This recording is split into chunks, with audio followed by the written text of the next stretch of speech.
It says abortion is the deliberate termination of a pregnancy. It's a word. There are. Let's underscore the key words here.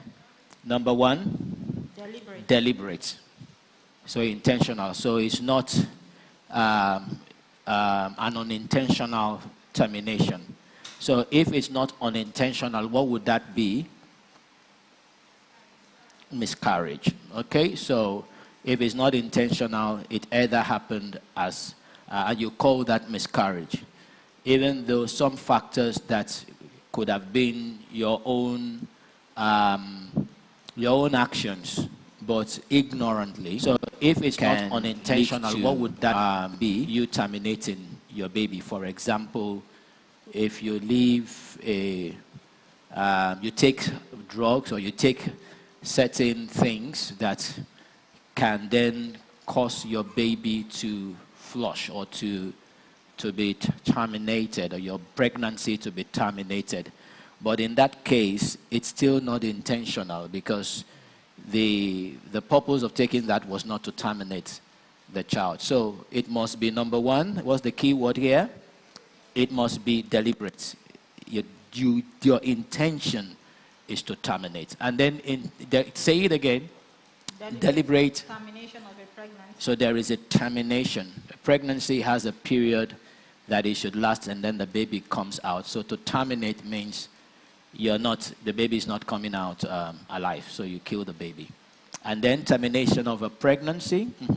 Is that all? Resulting in the death or removal of the unborn child. So it results in the death or the removal of the unborn child. So the child doesn't come out alive.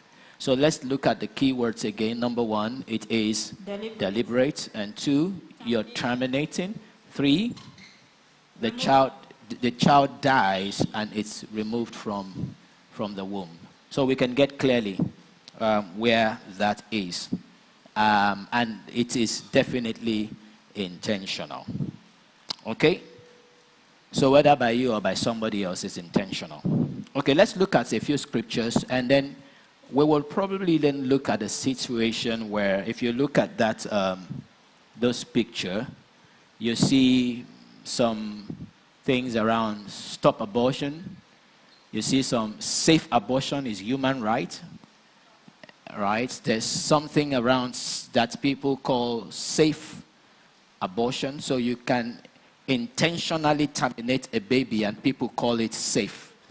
Under what conditions would that be permissible, if any? Permission within any context.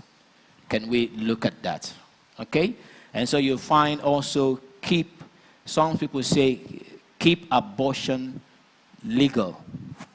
So there is legal abortion. And I guess, brother, I don't know why you're away today, but yes, you're sitting under the AC, no problem, and fun. It's understandable. Okay, so what context is legal abortion? What context is safe abortion? And under what context is illegal or unsafe or outrightly wrong? Because you're deliberately killing an unborn child. Are we clear about that? And so the pro-life people say, you know, pro-life, there are some people who are the ones that are saying stop abortion. What's the last word? I'm not sure if anybody can read that. Stop abortion, and it is abortion extremism. So there are still extremism. You know, so there are different words that have now been used to qualify abortion. So there is abortion extremism, there is safe abortion, there is legal abortion, and then all sorts. And the bottom line is that you are deliberately terminating an unborn child. Okay, let's look at some scripture and understand a bit of a context, whether there are even instances in the Bible where this was done, you know, and what God thinks or views about it. So we'll look at those four scriptures. First, we'll look at Jeremiah, we'll look at Psalms, and we'll look at Luke. Yes, please give her the microphone and let her read Jeremiah chapter 1, verse 5. Yes, read. I knew you before I formed you in your mother's womb. Yes. Before you were born, I set you apart and appointed you as my spokesman to the world. Okay, so what does that mean? This is God saying, before you were formed, I already knew you. What does that mean? Because some people say it depends on the stage of the development of the fetus, right? Some say that if it's still an embryo, it's not yet formed. So they say that the child doesn't yet have a character, it's just a couple of cells or one cell that has just been what they call it zygote. I'm not sure what the real word is. It's just been fertilized within a period of time, a short time. It's just something that is formless, doesn't have a human form, and therefore you can still terminate. Okay? What does that scripture, what does it mean in response to that, that theory? What does that scripture mean?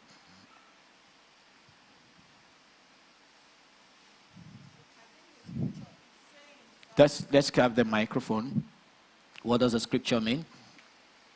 We welcome all those who are online, and so you can follow us. If you have any questions or comments online, please, who is checking for us online? Okay, yes, at the media. So let us know, communicate comments, questions, and so we can address them. I noticed the last time we had some unanswered questions. Yes, please. It's not on. Can you turn on that mic? Can you get another mic, please? Check that mic. So I think from that scripture, it's actually saying, before you were formed, I knew you. So it means for everyone coming into this world, God is aware that a human being is coming or is being sent. So God himself is intentional about everyone